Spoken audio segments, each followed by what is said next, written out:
Hoje nós vamos ver a história dos grandes avivamentos. Nós vimos como que o Evangelho se desenvolveu na Europa, né? Nós vimos, a partir da Reforma Protestante, houve uma multiplicação de irmãos que levaram o Evangelho a todos os países. Os países foram sendo avivados, e hoje nós vamos ver um pouco da história dessas pessoas que foram responsáveis pelo avivamento. Nesse lado aqui nós temos, né, nesse lado aqui nós temos os precursores, né, dos avivamentos, homens que foram parte da reforma, né? Eles fizeram, cada um fez a sua reforma, né? E o cristianismo se espalhou pela Europa de uma maneira exponencial. Havia muitos grupos mesmo, porque nós temos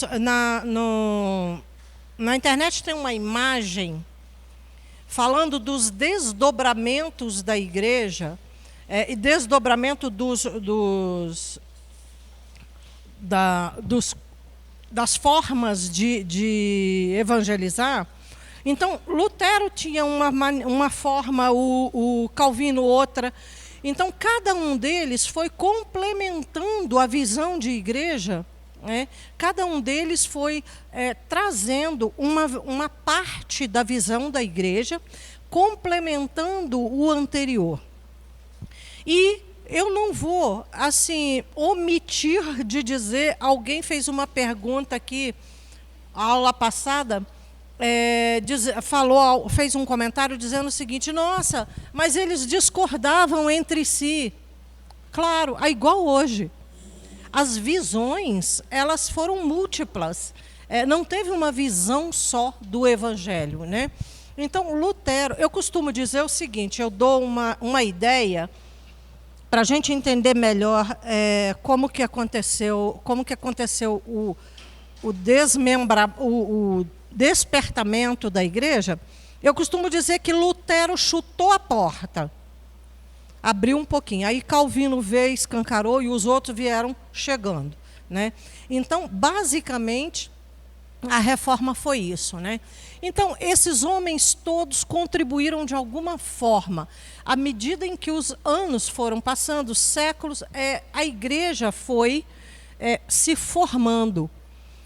Quando a gente pensa na igreja como um corpo, a gente acha fácil entender a participação de todos esses homens. É como se cada um fosse colocando um pedacinho do corpo, né?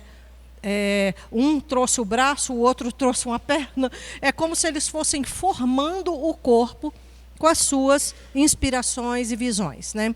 Então, hoje, nós vamos começar pelo John Bunyan, porque ele é um personagem importante da Inglaterra, né? Os movimentos de avivamento, eles começam por volta do século XVII, né? Nós vamos ver a vida do século XVII ao século XVIII. A Europa se transformou numa potencial destruição. Logo depois da reforma, os hábitos voltaram. Existiu uma briga entre a Igreja Católica e os protestantes. Nós vamos ver guerra entre católicos e protestantes de uma forma assim estúpida, né? Então, a vida dos séculos 17 e 18 da Europa tinha crises, né, sociais e econômicas, vício, peças teatrais que incentivavam a imoralidade, nada diferente do que nós temos hoje. Quando eu digo que a história se repete, é porque nós vemos que a humanidade ela vai passando pelas mesmas fases. Então, nós vemos que a Europa, logo após a reforma, houve um período em que tudo volta ao normal.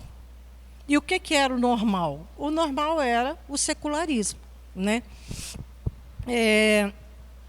E é aí que entra a história desses homens avivando a igreja, né?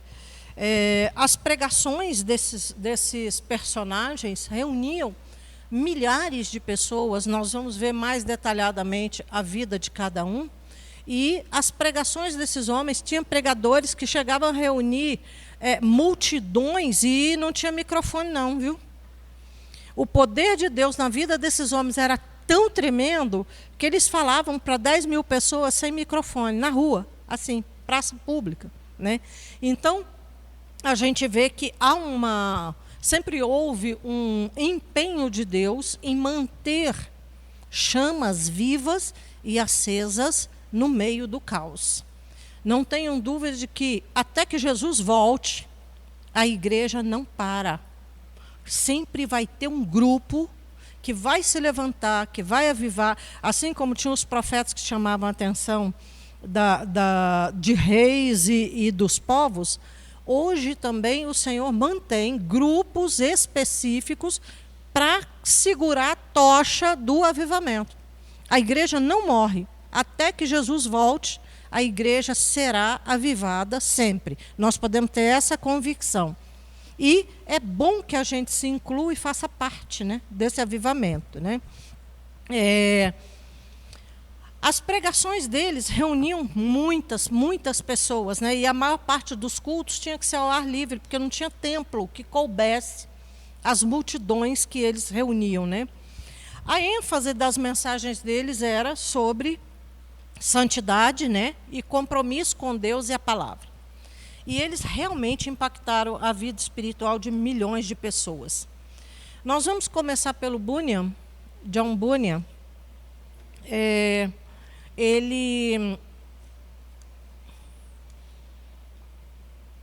era inglês, né? E Bunyan teve uma vida mais ou menos igual à de muitos adolescentes. Ele teve uma juventude para beber, uma juventude de prazeres, né? E um dia ele casou muito jovem e ele tem um encontro com um avivalista e ele então recebe, ele era comerciante, né? Ele não tinha muitos estudos e um dia ele vai num culto numa igreja batista e ele recebe Jesus e ele é batizado ali, né? Isso em 1653. Em 55, Bunyan já está pregando. Ele se torna um diácono e ele tem uma pregação muito marcante, muito poderosa. Em 1660, a Inglaterra restaura o ato de uniformidade. Vocês lembram da história da Inglaterra? Henrique VIII se separa da igreja, funda a igreja dele, né, o anglicanismo, ele agora é rei e é dono da igreja, né? Nada diferente de algumas pessoas hoje. Ele é o rei e é o dono da igreja e o anglicanismo passa a ser a religião da Inglaterra e todos teriam que aceitar, né? Então, em 1660, eles restauram o ato de uniformidade. Carlos II agora é rei da Inglaterra. E pelo ato de uniformidade, só de falar ato de uniformidade, vocês entendem o quê? Todos teriam que ser anglicanos, né? Então, pelo ato de uniformidade, quem não fosse anglicano seria punido. Essas pessoas, então, teriam demissões, né? Eles seriam perseguidos nos empregos, eles teriam bens tomados, né? E essas punições estavam propostas para todas as pessoas. E aí, as pregações do Bunyan eram muito fortes, muito poderosas, e ele não volta atrás em pregar o evangelho verdadeiro, né? E dentro do ato de uniformidade, as punições e demissões, as perseguições, né, iam desde os altos escalões, né, oficiais do governo, militares, clérigos, né, conselheiros universitários. Quem não fosse anglicano seria demitido e perseguido. É como se hoje o governo decretasse para nós o seguinte: quem não for católico vai perder os empregos. Imagina que todos nós estaríamos numa situação difícil se não fôssemos, se não estivéssemos empregados em lugares cristãos, né? E o Bunyan, ele não se submete a essa lei, a essa ordem, né? E ele é preso. Ele passa 12 anos na prisão.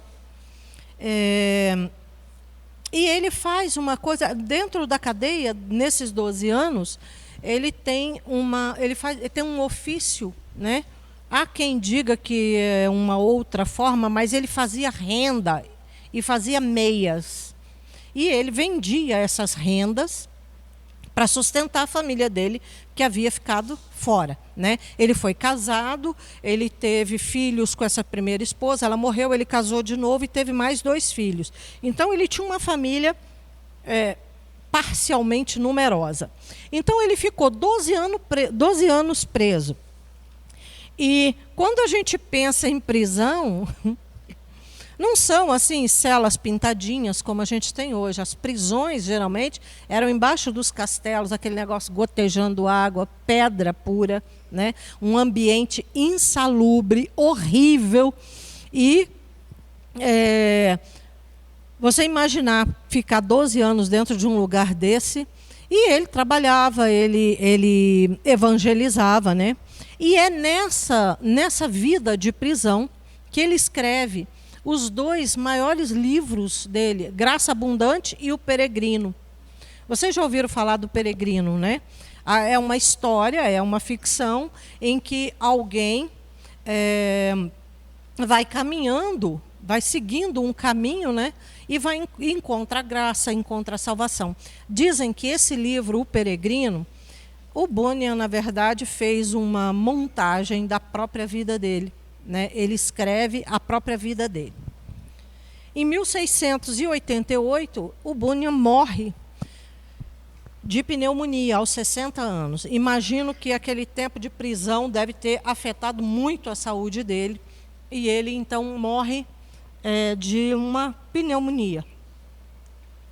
Mas a história dele chega até nós. Às vezes a gente pensa que esses eventos que acontecem na vida dos cristãos não vai atingir gerações à frente. Nós hoje somos, vamos dizer assim, abençoados pela vida do Bunyan, né? E de todos esses outros. O segundo que nós vamos ver é Philippe Jacot. Cadê ele? Philippe Jacot Spener. Cadê o Jacot? Cadê? Me perdi. Não, a fotinha dele acho que não está aqui. O Spener, ele é da Alsácia, né? A região próxima da França. E o Spener teve uma criação muito interessante. Ele foi criado pela madrinha dele. E ela ensinava ele a ler, escrever e a vida num catecismo que ela tinha, num livrinho devocional. Então, desde pequenininho, ele aprende sobre a palavra, ele aprende sobre as escrituras, porque ela ensinava tudo, ensinou ele a ler, ensinou a escrever através daquele manual devocional, né? Então, ele, mais tarde, né, ele cresce, ele vai estudar teologia, e uma das características do Spener é o cristianismo prático. Ele não era uma pessoa assim muito dada à teoria. O cristianismo para ele era algo prático, né? Ele estudou teologia em Estrasburgo e ele não tinha muito interesse nas discussões teológicas. Para ele, o cristianismo era uma regra de vida, né? Eu faço e tenho que fazer o que Jesus fez, né? Em 1666, ele assume um cargo pastoral em Frankfurt, né? E ele implementa essa convicção dele de ortodoxia versus vida cristã. Então, ele começa a praticar um cristianismo de ajuda, de assistência. Por isso que esse movimento ficou chamado de pietismo, né? Ou piedade. E ele era bem diferente da igreja alemã da época. Uma das coisas que o Spener fazia eram reuniões em casa. Alguém conhece esse método de célula? Então, Spener já praticava o método de célula das reuniões em casa, né? Era chamado de Collegia Pietatis, que é a nossa célula hoje, né? Em 1675, ele publicou Pia Desideria, ou Desejos Piedosos, que deu origem ao termo, esse livro deu origem ao termo pietista, né? Por isso eles ficaram conhecidos como pietistas. Depois ele fez uma publicação com 6 propostas para melhorar a vida da igreja, né? Ele era uma pessoa de profundo estudo da Bíblia, né? Ele inicialmente propõe que a Bíblia fosse estudada na igreja e não apenas lida nos púlpitos, né? Mas que houvesse estudo da Bíblia. O cristianismo como um sacerdócio universal de leigos, tá? Tira aquela imagem do padre, que só o padre tinha o dever ou o direito de pregar. Então, a segunda proposta de Spener é que todos praticassem o cristianismo, todos seriam capazes de ensinar o cristianismo. E os leigos deveriam partilhar no governo espiritual da igreja, né? Conhecimento do cristianismo deveria ser alcançado pela prática. Ele não acreditava em cristianismo teórico, né? Então, para ele, o cristão deveria colocar a mão na massa. Em vez de atacar os incrédulos, que era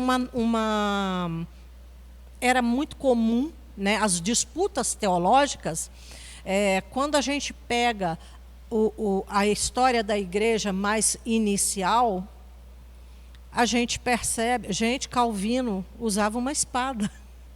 Então, morte aos infiéis, né? Tinha muito disso ainda na igreja. Essa coisa de, se você não concorda comigo, você tem que morrer. Nós vemos Calvino, por exemplo, Calvino assina a execução de Miguel Serveto, um médico que era contrário a ele. Então, as práticas eram muito assim, ainda humanas, né? E o Spener, ele ensina uma outra coisa. Ele ensina que, em vez de atacar os incrédulos, você deveria dar a eles um tratamento simpático e gentil. Ou seja, cativa a pessoa para a sua convicção, né? Traz a pessoa para perto de você para que ela entenda a sua convicção, né? E não guerras teológicas. Ele propõe também uma reorganização na formação teológica das universidades. Eu quero chamar a atenção aqui para uma coisa muito interessante. Durante muito tempo, eu ouvi as pregações do Irani incentivando as pessoas a estudarem. Quando a gente pega a vida desses homens, o mínimo que eles tinham era um mestrado. Eram praticamente todos doutores, né? Então, a formação ajuda na informação. Os estudos eram todos de universidades católicas, todos eles eram padres, né? Então, eles estudavam em universidades católicas, a maioria deles, até a Reforma. E a gente percebe esse ponto comum, todos eles eram doutores ou mestres, né? Mas eram todos homens de muito estudo. Ele propõe, então, uma reorganização na formação teológica das universidades. E essa proposta incluía um aspecto mais profundo na vida devocional, né? Até então, as universidades que existiam eram universidades católicas, formavam padres, então ele chama a atenção para essa vida devocional. Ele tem um estilo diferente, né, de pregação, ele propõe um estilo diferente de pregação, que ao invés de um cristianismo onde só se pregava, houvesse um cristianismo de prática, né, que realmente transformasse a vida do ser humano.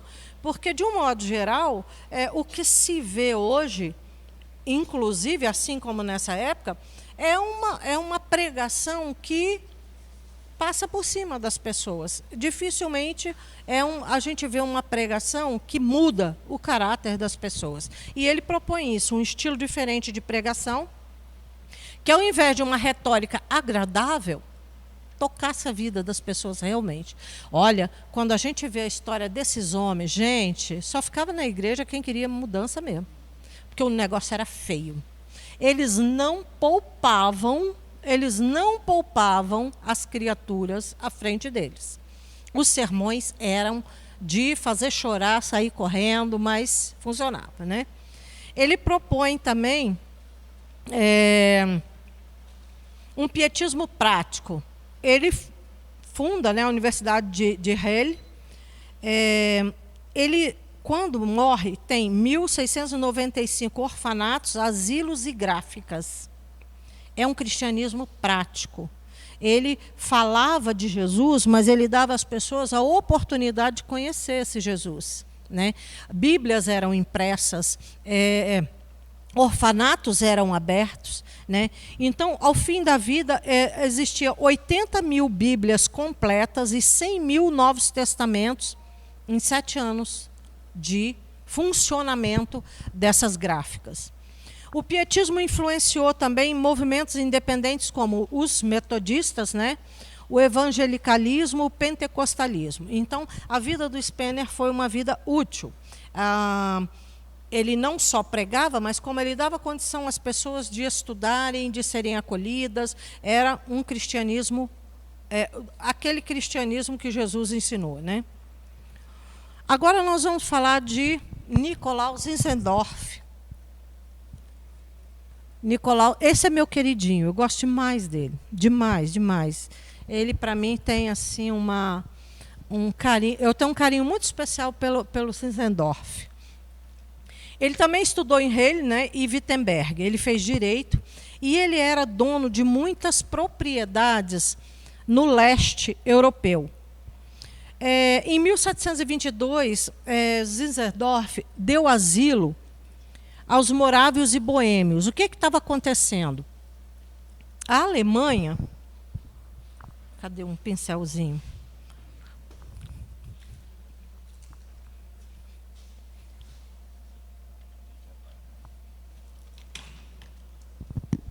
Aqui, ó. Vamos fazer mais ou menos um mapinha aqui. A Alemanha estava em guerra depois da reforma. Aqui seria a Alemanha, né? Aqui seria a Boêmia. Isso aqui hoje tudo é o leste europeu. E aqui é Morávia, né? É embaixo. A Morávia. Então, o que está acontecendo aqui nesse momento?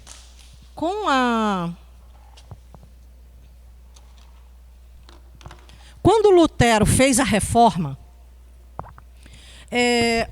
a gente vê dentro da Alemanha, porque a gente pensa que a política não vai interferir em certos aspectos. Dentro da Alemanha haviam vários distritos. A Alemanha era dividida como nós temos hoje o Brasil em estados. Cada estado era governado, ou cada território era governado por um príncipe, né? na época de Lutero, o rei era Carlos V, e Lutero foi socorrido por Frederico, né, da Saxônia, que era um sobrinho do Carlos V. Então, o que está acontecendo na Alemanha depois da Reforma é o seguinte: vários desses estados adotam o protestantismo e vários continuam católicos. E começa uma guerra em função disso, porque os príncipes católicos queriam que todo o povo fosse católico, e os estados entram em guerra. E essa guerra dura 30 anos. Nesse período de guerra, muita gente se refugia nessas regiões aqui do leste europeu, né? E Zinzendorf tinha uma propriedade aqui nessa região. E aí o que acontece? Os fugitivos da guerra da Alemanha vão vindo para essa região e a gente pensa assim: nossa, mas isso é tão velho, é história, foi em 1000 e poucos. O que eu tenho a ver com isso? A história do Zinzendorf, para mim, é um exemplo do poder de Deus na vida de uma pessoa. O que Deus pode fazer de grande, né? Então, muitos alemães começam a se refugiar nessas regiões aqui. E Zinzendorf tinha uma propriedade, né? E ele começa a dar abrigo a esses refugiados. E essas pessoas começam a vir, e elas são de todas as novas religiões. Não tem só luteranos. Tem várias religiões, vários grupos, né? Então, em 1722, ele havia dado asilo a morávios, né, e boêmios.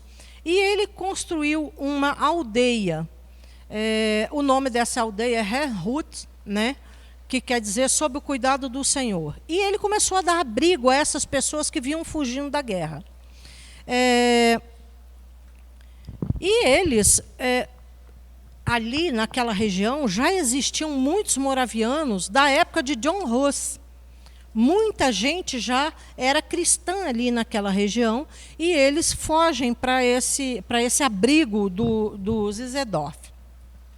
E um dia, Zinzendorf estava no museu, e ele por isso que ele tomou essa decisão de criar essa vila de abrigo. Ele estava no museu e ele para na frente de um quadro onde está Jesus crucificado, e tinha uma frase embaixo. E a frase é o seguinte: eu tudo fiz por ti, o que fazes tu por mim? E ele volta totalmente convertido para a região dele, né? E em 1727 ele começa a abrigar os cristãos fugidos da Guerra dos 30 anos. Agora eu quero que vocês parem e pensem. Tinha cristãos de todas as denominações fugindo para essa região. O que deu? Briga. Quase deu uma guerra dentro da propriedade do Zinzendorf, né? Até então, a única coisa que ele tinha feito, ele era nobre, né? Ele era um conde. A única coisa que ele fez foi criar um abrigo e dar asilo para esse povo, mas ele não se mexia muito, ele não se misturava muito com esse pessoal que estava lá, não. Mas quando começaram as brigas, ele resolveu assumir o caso. E é aí que a decisão dele vai influenciar muito a vida, né, de todas aquelas pessoas. Essa diversidade de credos dentro dessa propriedade dele trouxe muitos problemas, né? Ele, então, propõe o Moravian Pacto de Vida Cristã, né? Que era vamos dizer assim, uma regra geral. Todo mundo é cristão? Todo mundo é cristão. Então, a única coisa que nós precisamos fazer é orar e reconhecer que Cristo é o Senhor de todos nós. Então, ele fez um pacto de oração, essas pessoas fizeram um pacto de oração, de não se agredirem, independente das convicções religiosas delas. É como se a gente colocasse hoje dentro de uma fazenda adventista, pentecostais e etc. Né? Vocês imaginem a discussão. Não, a minha religião é melhor porque faz isso, a outra é melhor porque faz aquilo. Foi mais ou menos isso que o Zinzendorf viveu. Né? Então, eles fizeram um pacto de orar e acabar com essas desavenças, reconhecendo que, como eles eram cristãos, só havia um Cristo, então todos eram iguais. E acabou. Diferenças teológicas não entrariam ali. E aí, eles construíram uma torre de oração e eles fizeram um pacto para estarem ali orando, para que todos vivessem em paz e trabalhassem e a vida prosseguisse. Né?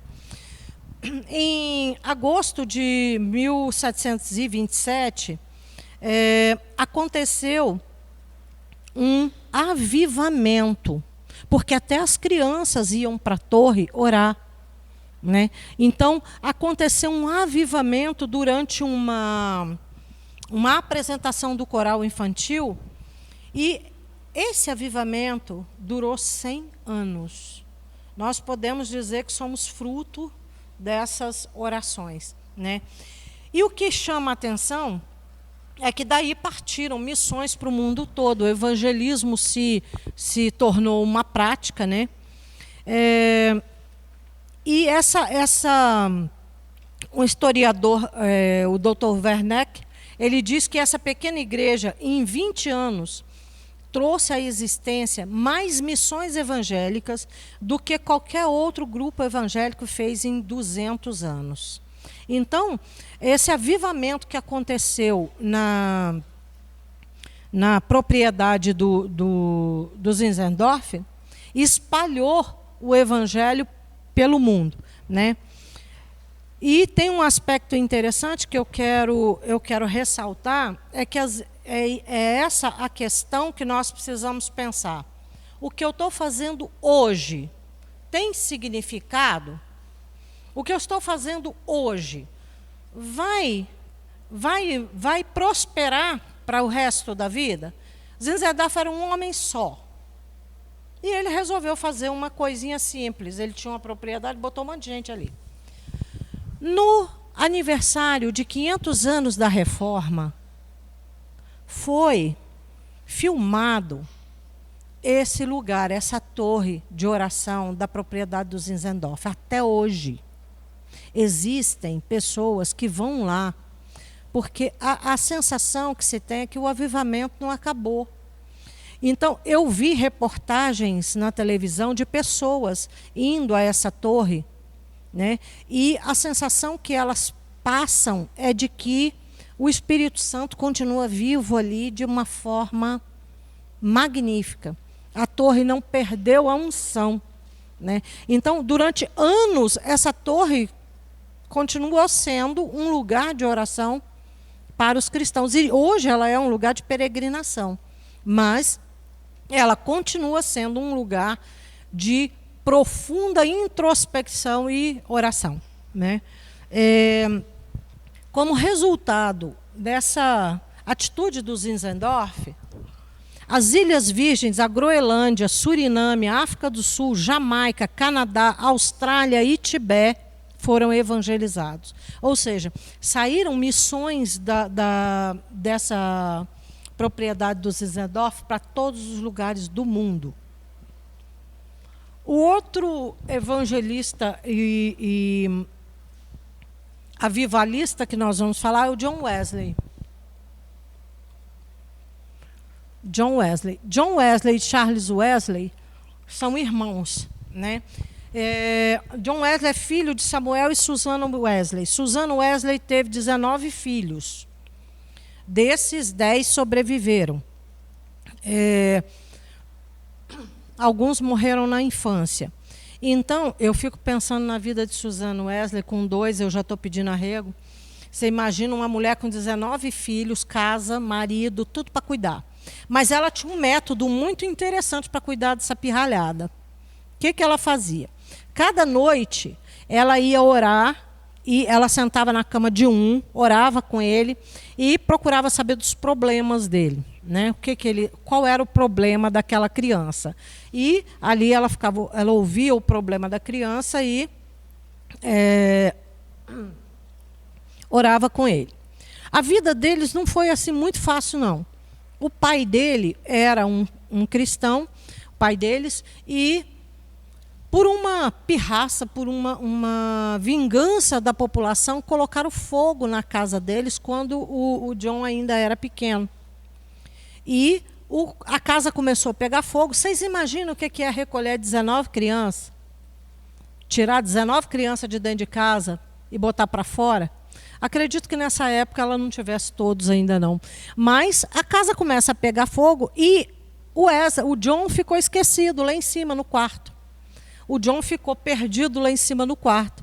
E quando o pai deu falta dele, né, correu, entrou, pegou ele e a casa desabou. Então a mãe dele costumava dizer que ele era um tição tirado do fogo, né? E isso foi uma profecia na vida do John Wesley. Ele estudou em Oxford, né, na Inglaterra. Ele era fluente em línguas, né, e muito apreciador de cultura. Ele gostava muito de artes e livros em geral. Em 1728, ele foi ordenado pastor da igreja anglicana. Em 1729, ele voltou para Oxford e, junto com Charles, o irmão dele, eles fundaram o Clube Santo. Ele teve uma ida em casa. Quando ele voltou para a universidade, ele chamou o irmão e eles formaram o Clube Santo. Esse Clube Santo era uma reunião de pessoas para orar, para ler a palavra, para fazer estudo bíblico, né? Mais tarde, eles agregam o George Whitefield. Cadê o Whitefield? Mais tarde, o Whitefield é agregado a esse Clube Santo. Eu vou falar mais especificamente quando eu falar da vida do George. E esse Clube Santo foi atraindo as pessoas da universidade, né? Ele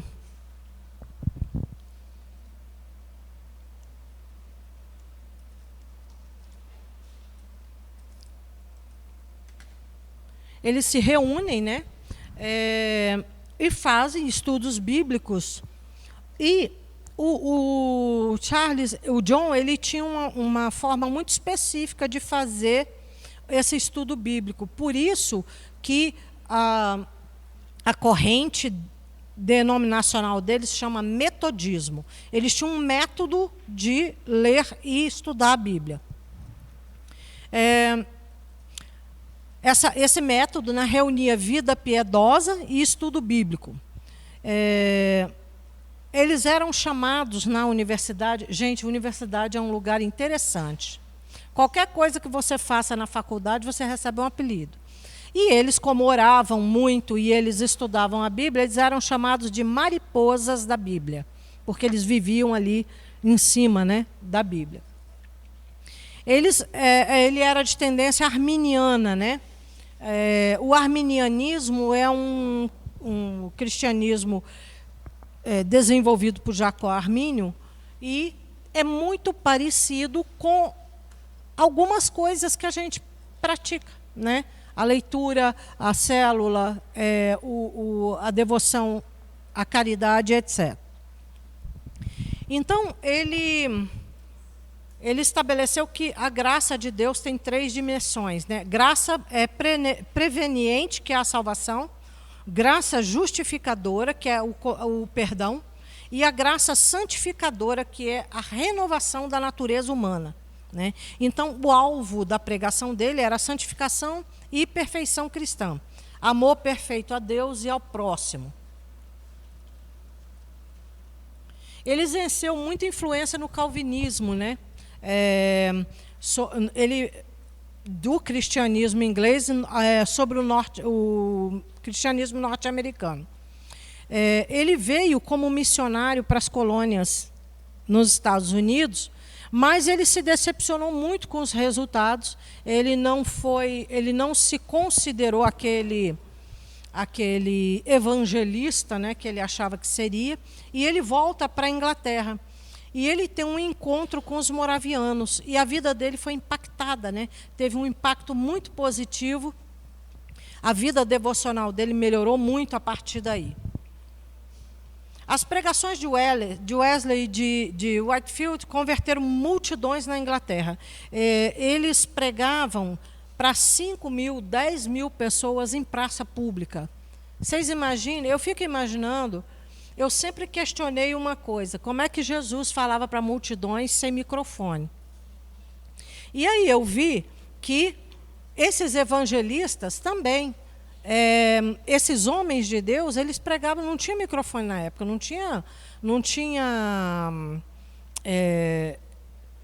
mídias, né, na época.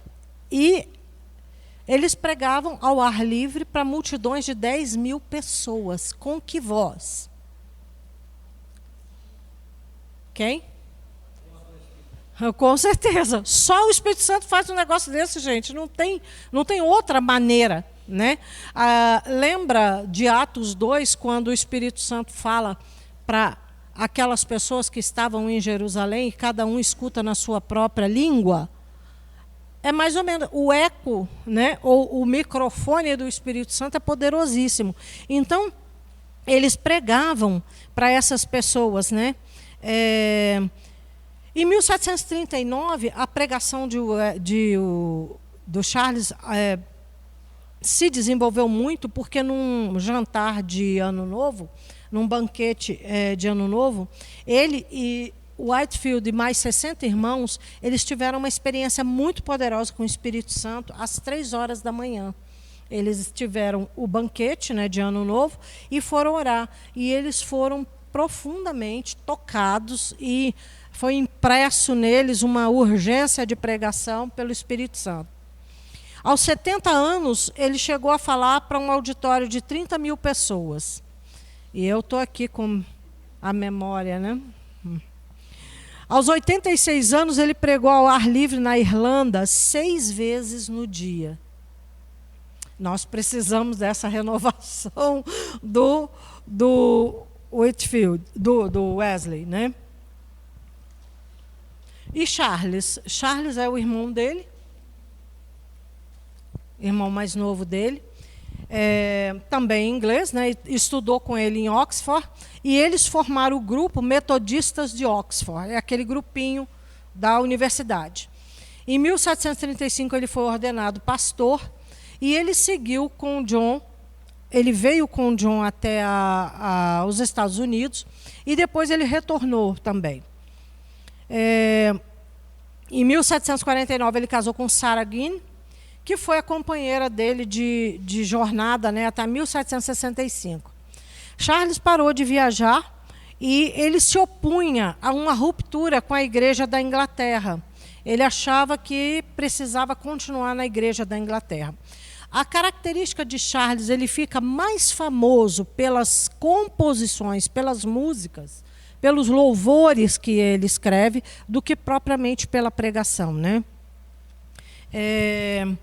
Ele foi incluído, em 1995, ele foi incluído no Hall da Fama, né, da música gospel, como um dos maiores cantores, maiores compositores de todos os tempos.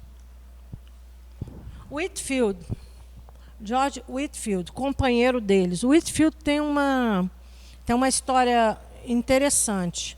Ele era um garoto, ele cresceu numa condição de abastança. Os pais dele eram donos de um hotel muito luxuoso e que recebia pessoas da alta sociedade. Mas ele também é inglês, né? Mas o pai dele morreu. E a mãe dele se casa novamente, e esse segundo marido acaba com as finanças deles. Esse segundo marido detona detona o dinheiro da família, né, e eles vão à falência. E aí o que acontece? O Whitefield ele queria estudar. Então ele vai para a Universidade de de Oxford, e ele trabalha como servente para pagar os estudos dele. E é nesse convívio da universidade que ele conhece o Charles Wesley, e o Charles convida ele para fazer parte do clubinho lá de orações, né? E lá ele tem uma experiência de conversão. Como Wesley, né, ele era rejeitado nos púlpitos porque a mensagem dele era muito forte. Ele tinha uma pregação muito incisiva. Ele era, vamos dizer assim, num vocabulário nosso hoje, ele era meio mandão, né? Então, as pregações dele eram muito, muito fortes. E daí vem a experiência, né, do Whitefield. Eles são rejeitados pelas igrejas. As igrejas não gostam dele porque a mensagem dele afasta os fiéis. Façam uma ponte com o evangelho hoje, né? A mensagem ficou doce por quê? Na verdade, eu fico... Hã? Que o quê? Por causa de Jesus. Sim. As mensagens ficaram doces por causa de Jesus. Já fez. Sei. Então, de um modo geral, esses pregadores, eles eram muito contundentes. Sabe aquela coisa assim, tipo faca na ferida? O Espírito Santo não deixava por menos. E o evangelho foi ficando adocicado porque interessava, né? Interessava. E eles eram expulsos. Eles eram expulsos das congregações na época, porque congregações profissionais existem desde sempre, né? E então ele foi incentivado por Howell Harris a fazer pregações na rua. Esse Howell era um doido. Tipo assim, pensa, você sai da igreja triste, e aí você encontra um maluco no meio da rua que diz assim, não, vai pregar ali, vai pregar na praça. Foi mais ou menos o que aconteceu com Whitefield. Esse Howell disse para ele que era para ele pregar na rua. E ele foi, e começou, né, a fazer as pregações na rua. E ele acaba se tornando um grande avivador, né, na América. Ele vem para cá e se torna, né, um grande avivador. Ele tem um estilo de pregação teatral. Na verdade, o George, ele fazia o seguinte, para onde ele ia, ele tinha uma equipe naquela cidade que fazia mais ou menos o marketing dele no local. Então tinha uma galera que ia na frente, que antes da pregação anunciava na cidade, olha o grande pregador, não sei o quê, PPP, fazia aquele marketing. E ele tinha um estilo assim bem teatral mesmo, ele influenciava, ele te dava uma ênfase muito grande na palavra.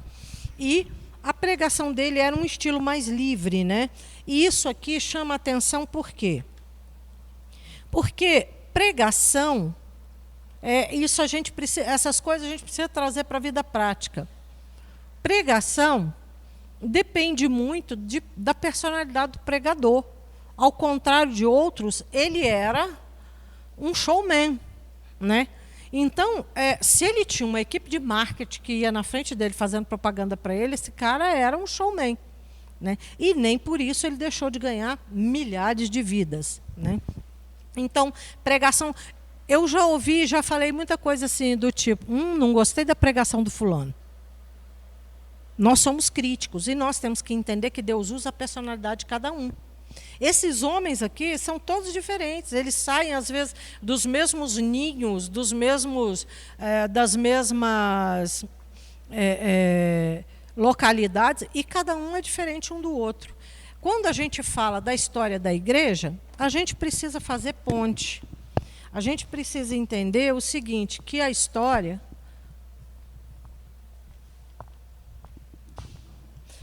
Como a história se repete, ela vai passando por cima de situações idênticas.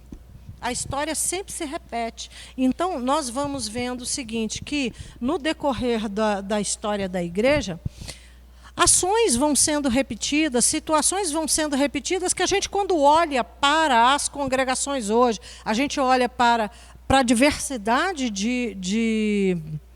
de trabalhos evangélicos hoje, a gente percebe a mesma coisa, né? Tem para todo o gosto, tem pregação e igreja para todo tipo de personalidade, né? Jonathan Edwards, ele estudou em Yale, né? Formou em teologia, e aos 17 anos ele se formou, né?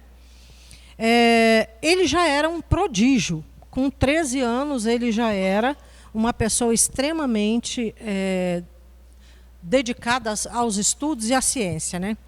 Ele foi ordenado em Massachusetts e foi pastor da igreja congregacional. Ele foi como missionário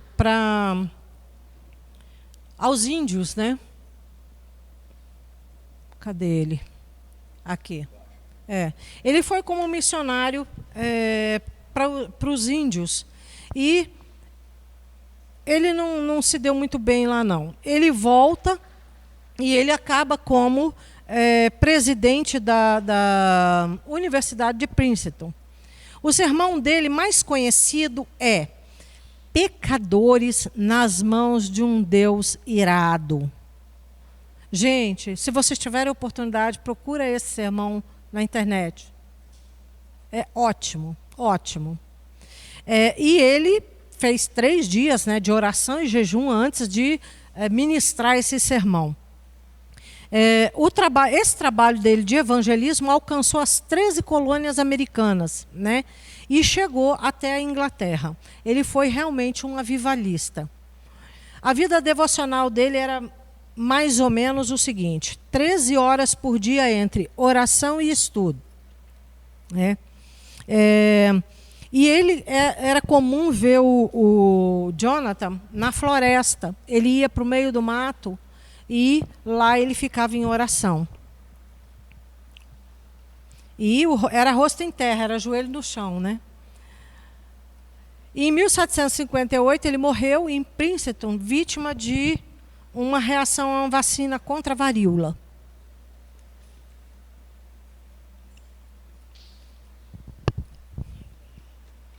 Opa, peraí. Só um minutinho, porque as tecnologias falham. Segundo a Lívia, não são as tecnologias, sou eu.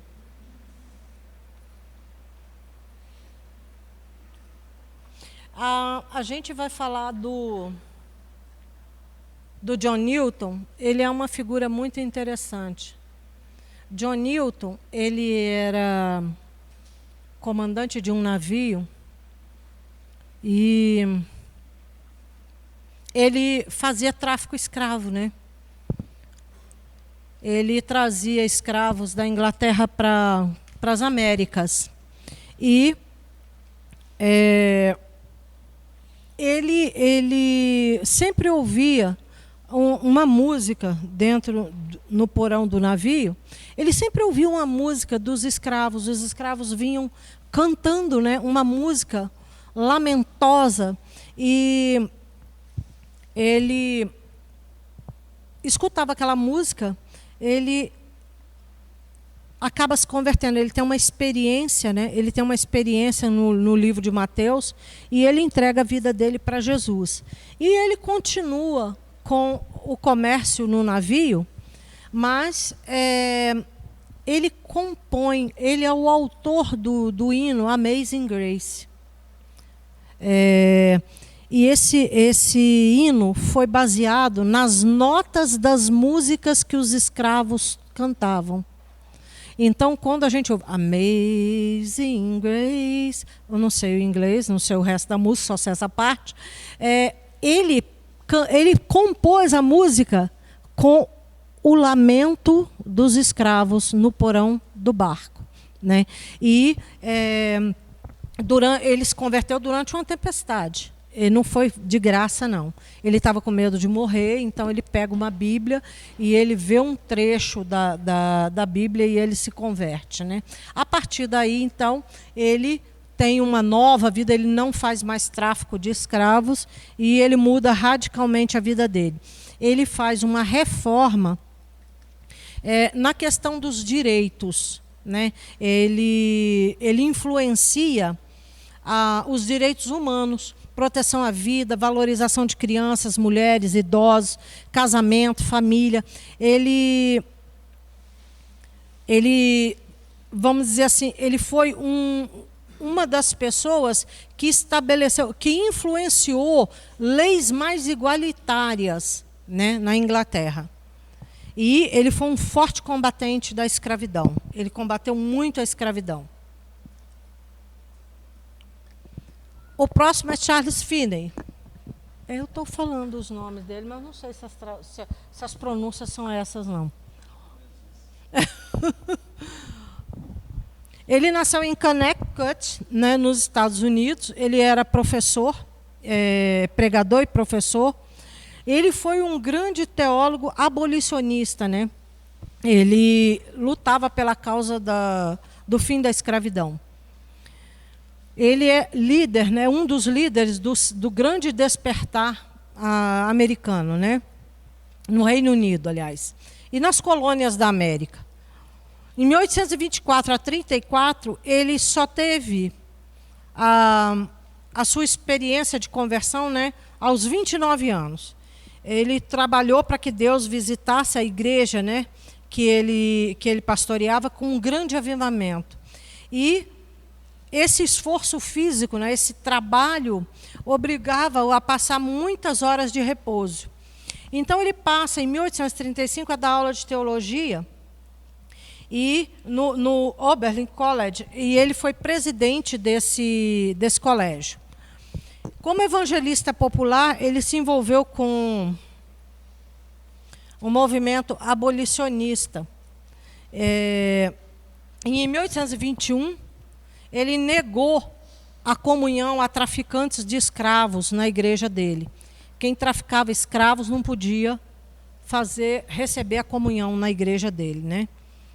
Ele foi muito usado em milagres. Uma mulher na fábrica zombou dele. Conta o resto da história para mim. Eu não conheço essa história. Não? Essa mulher zombou dele e ela teve uma experiência e ela se converteu, né? E a outra experiência forte que ele teve foi numa viagem de trem, em que ele passou por uma cidade, ele abençoou a cidade e essa cidade se converteu, né? Investigado sobre a sua vida de oração, ele passava muitas horas em oração, né, com o rosto no chão, e também em florestas. Era muito comum os pregadores americanos se retirarem para os bosques, para orar nos bosques, né? E ele ficava muito tempo de joelhos e com o rosto no chão em oração. Em 1875 ele morreu. Antes dele se converter, ele era maçom. E ele escreveu um livro chamado O Caráter, Pretensões e Funcionamento Prático da Maçonaria, né? Às vezes a gente se engana com as pessoas. O próximo avivalista e missionário é o William Carey. Eu sou assim apaixonada pela vida e missão do Carey. Ele fez algo assim tremendo. Ele é um dos 5 filhos de Edmund e Elizabeth Carey. Eles eram tecelões, né? Fabricavam tecido. O pai dele foi nomeado secretário da paróquia e da escola, né, de uma igreja anglicana no centro da Inglaterra. E Carey, ele era muito curioso em botânica. Ele gostava muito de estudar plantas. Mas ele também era muito estudioso. Ele aprendeu latim, né, sozinho. Aos 14 anos, ele começou a trabalhar como sapateiro numa aldeia vizinha. E ali nessa aldeia, trabalhando como sapateiro, ele aprende grego. Ele era um poliglota. Aos 18 anos, ele se tornou batista e ele começou a se preparar para pregar. Ele tinha uma aptidão natural para línguas, né? Ele falava hebraico, italiano, francês, né? Fora o latim e o grego. E ele era muito estudioso, ele era muito curioso e ele se desenvolveu em diversas ciências. Ele gostava muito de estudar. Em 1781, ele casou com Dorothy e eles tiveram 6 filhos. Desses, eles perderam 3. Ele se tornou ministro e ele tinha uma paixão muito grande por vidas, mas ele não tinha ainda oportunidade, né? E ele continuou trabalhando como sapateiro. E tinha uma coisa interessante na vida do Carey, que era o seguinte, a sapataria dele... Gente, isso tudo tem filme. Não deixa de ver a história desses homens, porque são maravilhosas.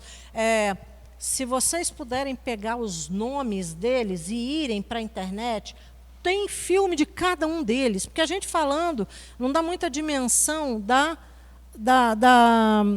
do fogo que há na vida dessas pessoas.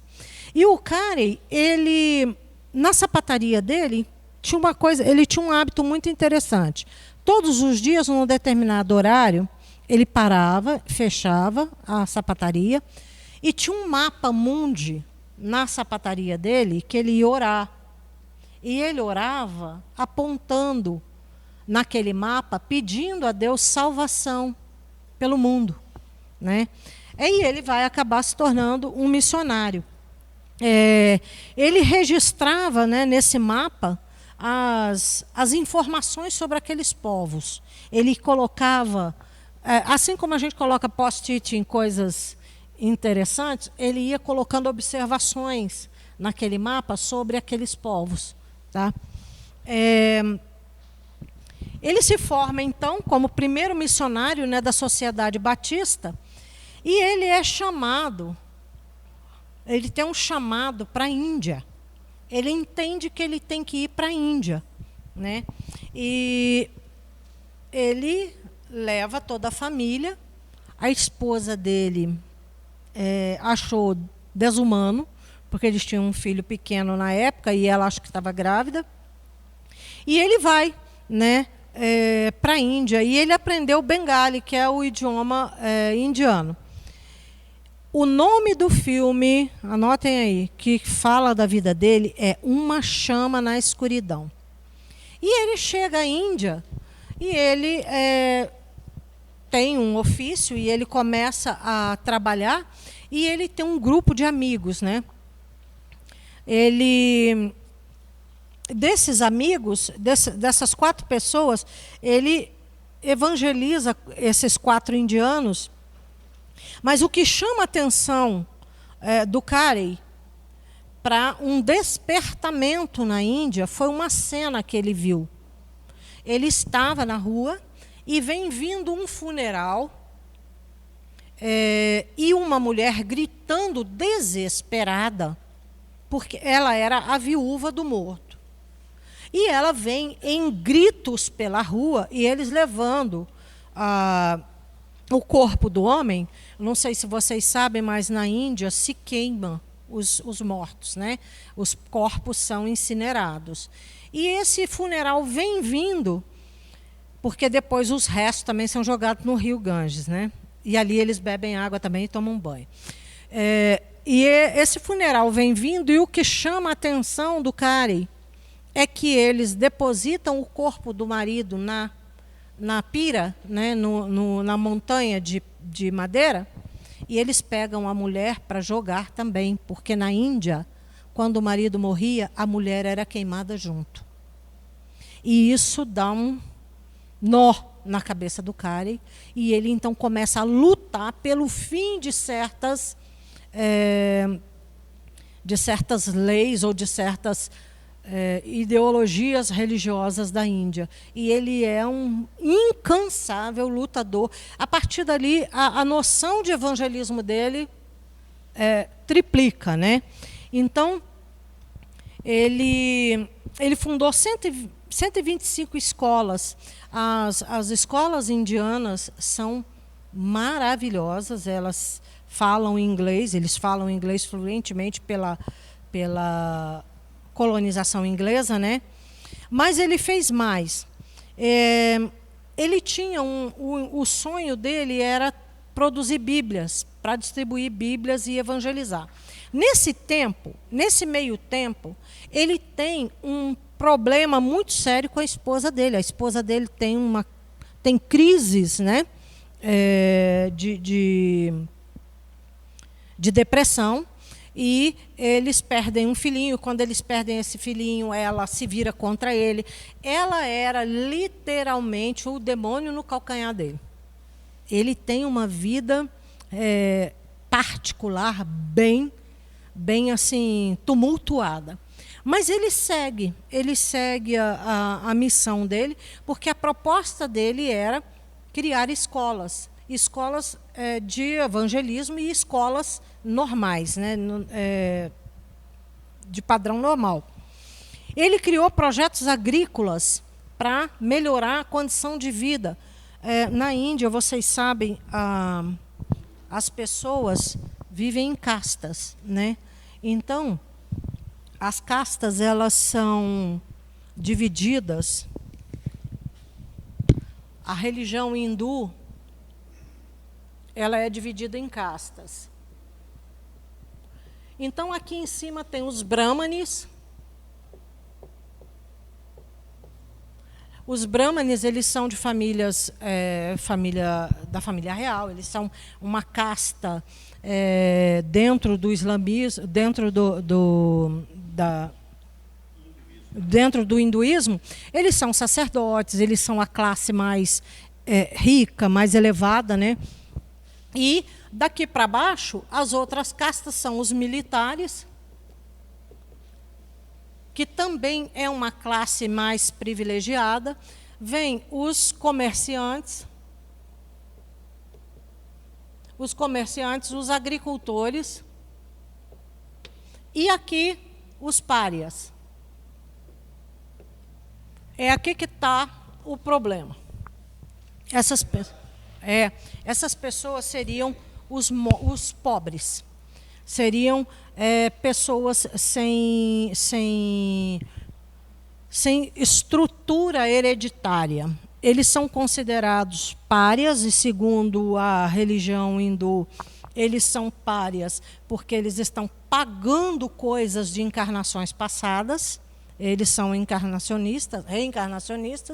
Então, esses que já estão numa vida melhor é porque pagaram seus tributos, seus atributos a Deus, né? E os párias, eles vivem na rua, eles não têm casa, eles não têm direitos, eles não têm família. Eles vivem nas ruas de uma forma animal, né? Inclusive, a Madre Teresa de Calcutá, ela ia para lá, ela foi para lá por causa dessa classe social da Índia. Então, eles vivem nos lixões, se alimentam de lixo, do que tiver, né, no meio das ruas. Eles comem. As vacas na Índia são mais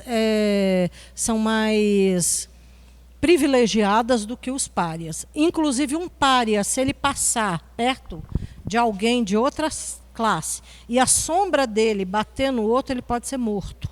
Se a sombra dele passar na outra pessoa, ele pode ser morto. E hoje, esse sistema já está bem diferente, mas ainda existe. Então, eles vivem na rua, né? E isso, o Carey lutou bravamente para melhorar esse sistema de castas, né, de mudar a vida dessas pessoas. Então ele criou projetos agrícolas, fábricas, para dar emprego e dar instrução a essas pessoas. Ele influenciou ele foi fortemente influenciador para acabar esse sistema de castas, né? Ele viveu 41 anos na Índia, né? E dali ele morreu como o pai das missões modernas. Ele foi honrado pelo governo, o governo indiano, porque quando ele viu aquela viúva sendo queimada junto com o marido, ele foi às autoridades. Ele tomou uma posição jurídica em relação a essas crenças da Índia, né? Ele vai aos governantes e expõe que aquilo era um absurdo. E, por causa do Karen, essa prática de queimar as viúvas acaba na Índia.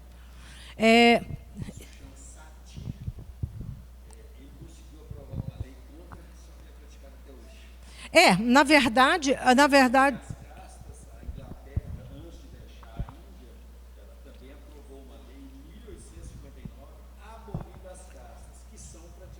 até hoje. Porque tem uma coisa interessante em tudo isso, né? É o que o Irani levantou, essa questão muito apropriada. É o hábito. A minha mãe dizia que o hábito faz o monge. Né? Então, quando você vê uma pessoa com um hábito cumprido, você sabe que ela é um padre. E nem sempre ela é padre. Né? Então, na verdade, socialmente as diferenças existem, assim como nós. Assim como no Brasil, em qualquer lugar do Ocidente, existem coisas absurdas. Né? Se a gente for levar as crenças, for relatar sobre as crenças brasileiras, né, tem muita coisa ainda no Brasil hoje que é absurdo, que é muito difícil. Mas ele deixa uma universidade, né, na Índia, e ele é chamado de pai das missões modernas, né, e ele foi honrado pelo governo da Índia em função desse trabalho que ele fez lá. Eu estou sem hora. 15 minutos. O outro grande avivalista foi Spurgeon, né? Charles Spurgeon. Ele era pregador batista, né? Meio calvinista. Em 1850 ele se converte e ele teve 17 anos como pastor de ordenação, né? Aos 20 anos, ele pregava na capela, né, de New Park Street, era um tabernáculo metropolitano, e ele era chamado de menino pregador. E os sermões dele eram muito, muito, muito fortes. E as pessoas pegavam os sermões dele e imprimiam. E esses sermões eram traduzidos em 9 idiomas. Né? Eles foram censurados nos Estados Unidos. A maior parte dos sermões dele foram censurados porque ele era um grande defensor do fim da escravidão. Né? Ele lutava pela defesa dos escravos. Essas questões racistas, elas existem. Racistas de diferenças, igual o Irani falou, né? A questão, as diferenças raciais, as diferenças de classe, elas são um problema sério, né? Elas são um problema sério no mundo todo. Mas a gente vê que grande parte dos pregadores, desses homens, eles lutavam por questões sociais. Eles lutavam muito por leis e questões sociais também. Ele é considerado o príncipe dos pregadores, né, e o último dos puritanos. A vida dele e os sermões deles influenciam milhares de escolas no mundo todo. Né? Ele fundou o Colégio de Pastores e treinou cerca de 900 pregadores. Em 1866, ele criou um orfanato para meninos, né, a partir de uma reunião de oração. Ele teve a inspiração de criar um orfanato para meninos. E em 1876, ele cria um orfanato também para meninas. Né? Ele fez muitas críticas, né, sobre o cristianismo fácil, e por causa disso ele foi desligado das igrejas batistas, ele foi desligado da União Batista. Em 1892, ele expõe, né, ele publica um texto da sua conversão. E o tema é: olhai para mim e sereis salvo, vós todos os termos da terra, pois eu sou Deus e não há outro. Essa pregação dele foi influenciou muito a vida dos americanos. Ele é considerado um príncipe, né, dentro do evangelismo americano. Charles Farman, cadê o Charles Farman? Não está aí, né? Ele foi um pentecostalista, né? Em 1898, no início do avivamento, ele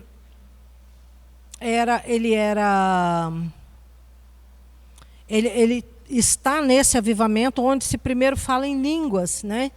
E um aluno dele cego, um aluno dele negro, fala em línguas, e isso causa, né, uma estranheza muito grande. Oi? Foi ele, né, o Seymour. Esse aluno dele aqui, eu vou contar a história dele separado. Então, o Charles Farman tinha uma escola. E essa escola era uma escola evangelista. E ele tinha um aluno negro chamado William Joseph Seymour. E o Seymour, ele era filho de ex-escravos e ele foi criado numa igreja batista. Ele trabalhou em Indianápolis, mas ele era cego de um olho. Então, na escola do Parham, ele não podia estudar dentro da sala de aula. Ele estudava numa cadeira do lado de fora, no corredor. E também ele não podia falar, não podia dar opinião, não podia fazer pergunta, não podia fazer nada, porque ele era negro, né? Então, ele ficava numa cadeira do lado da porta, ouvindo as aulas, né? E não podia falar nada. E o Seymour, ele pastoreava numa igrejinha Holiness. As igrejas Holiness são igrejas avivadas. Vocês já viram naqueles filmes americanos, aquela igreja que aqueles negros cantam, os corais são maravilhosos. No filme Mudança de Hábito, que é um filme comum, tem essa manifestação, né, do louvor nas igrejas Holiness. E ele buscava muito a plenitude do Espírito. E em 1905 ele se mudou para Houston, né? E ele começa a estudar na escola do Farman, e essa história que eu contei, ele não podia ficar dentro da sala de aula. E ele é responsável por um dos grandes avivamentos dos Estados Unidos, né? E tem uma coisa interessante, além de ficar no corredor e assistir a aula no corredor, ninguém podia orar por ele. As pessoas não podiam impor mãos sobre ele e ele também não podia orar por ninguém. Era um sectarismo dentro da igreja, né? Dentro do meio cristão, e tinha toda essa separação.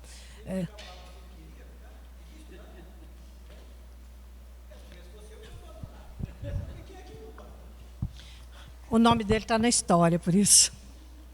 Né? O nome dele está na história por isso. Porque nós temos um mimimi psicológico, emocional, de que... eu vou dar um testemunho aqui. Às vezes, as diferenças raciais, né? As diferenças as diferenças de instrução fazem as pessoas acreditarem, e o diabo tem um interesse profundo nisso, fazem as pessoas acreditarem que elas não têm valor.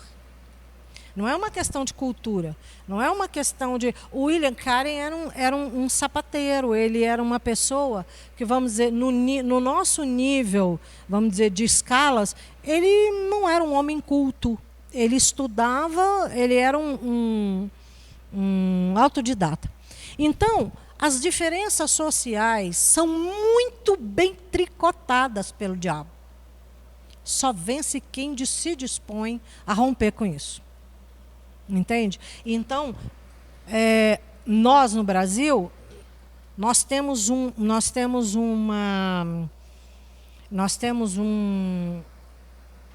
uma coisa velada.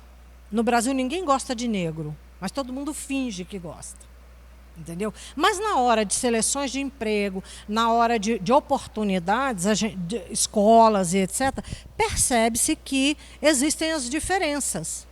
Mas os que rompem com isso, sobem. Por isso que o racismo ele é mais pessoal do que comunitário. Entendeu? Racismo, sexismo, né? Ah, a mulher não pode fazer. Por que não? Né?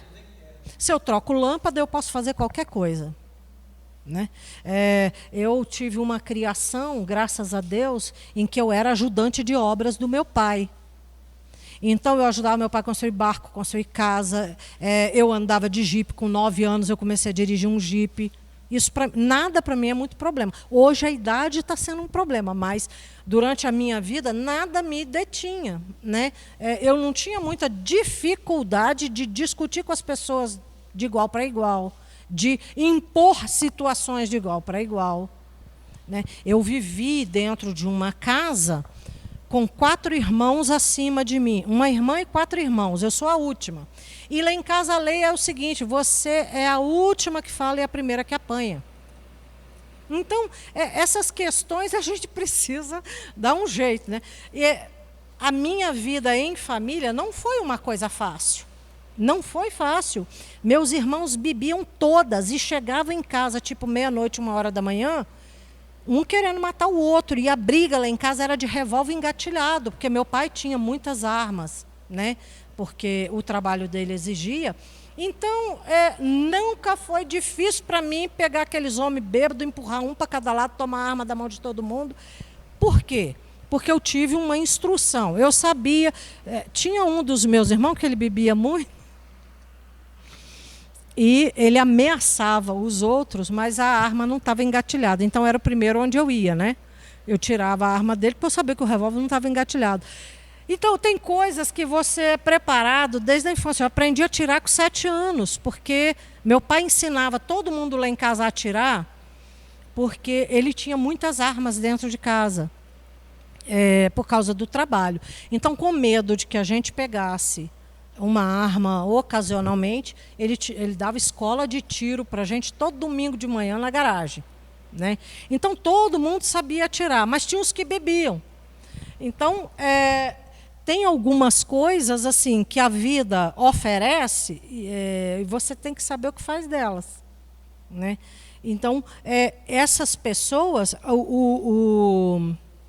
o racismo é uma questão mundial. Sempre vai existir a corrente dos considerados mais fracos.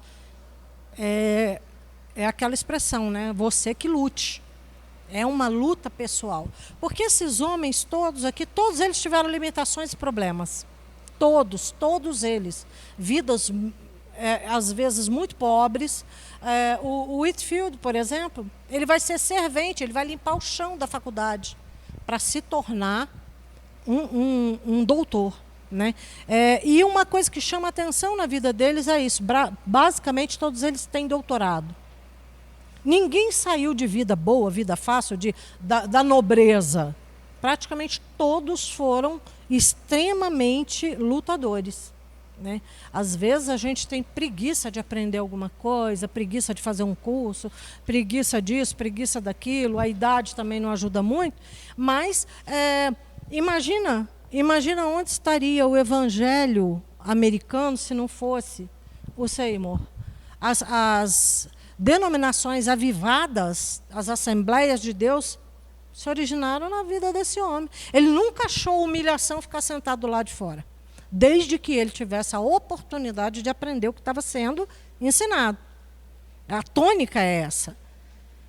Eu vou aprender alguma coisa boa, não importa onde eu vou estudar, não importa se eu vou ficar sentado na porta, entendeu? Então, racismos, sexismo, essas coisas têm muito assim de infiltrações na nossa mente. Ou você rompe com isso, ou vai ficar perdido, né? Fica sem aproveitar as oportunidades que Deus dá. Né?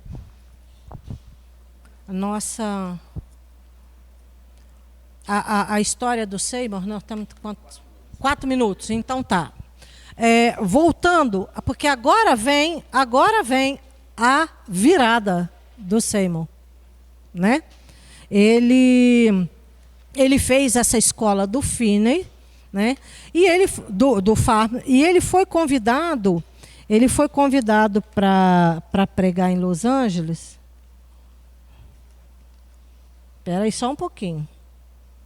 Ele foi convidado para pregar numa igreja em Los Angeles. Se a Lívia estivesse aqui agora, ela estava morrendo de vergonha de mim.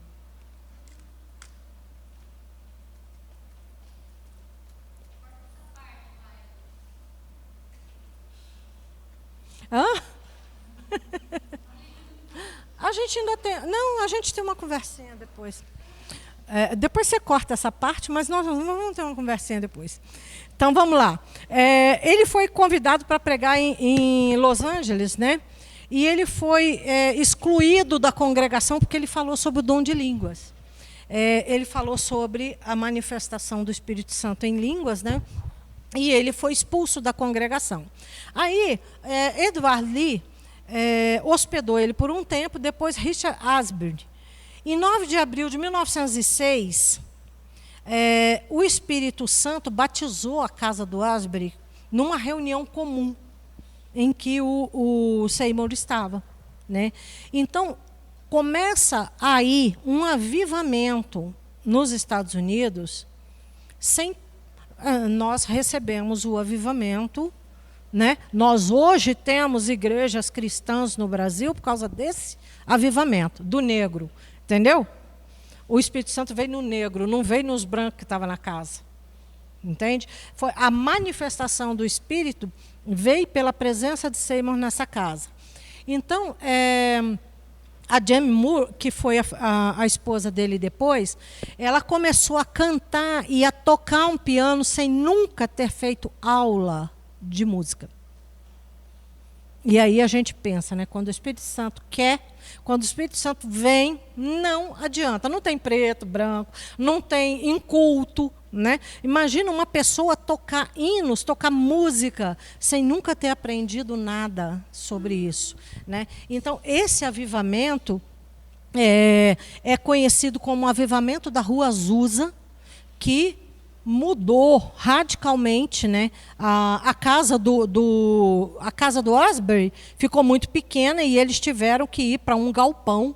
Eles foram para um local grande porque as pessoas que passavam na rua, né, a quadras de distância, eram tocadas pelo Espírito Santo, caíam no chão, se convertiam, aceitavam Jesus, sem precisar de pregação.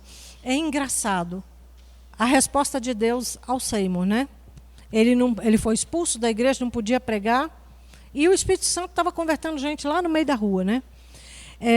Então, esse armazém da Rua Azusa 312 ficou conhecido como o palco de um dos maiores avivamentos da história, né, do cristianismo aqui nos Estados Unidos. Ele se espalhou por 25 países, né, incluindo o Brasil. E esse avivamento durou de 1906 a 1909. Foram 3 anos de fogo puro, né? Em 1910, 2 missionários suecos, Gunnar Wingre e Daniel Berg, eles vieram parar aqui no Pará. A Igreja Evangélica Assembleia de Deus entra no Brasil pelo Pará. Deus é Deus dos improváveis, né? Eu acho maravilhoso as coisas que Deus faz. Os missionários não podiam ter ido para São Paulo ou para o Rio. O Rio, inclusive, merece, né? O Rio merecia um avivamento. Mas eles vêm aqui para o Pará. Então, eles vêm para Belém, né? Direcionados, né? Mas eu fico pensando assim...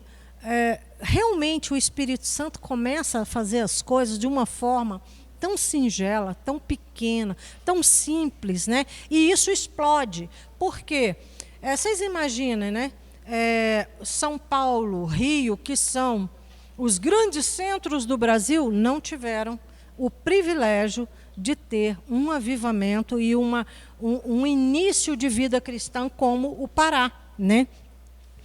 Eles iniciam as igrejas Assembleia de Deus no Pará, e isso aí é assunto para outra aula.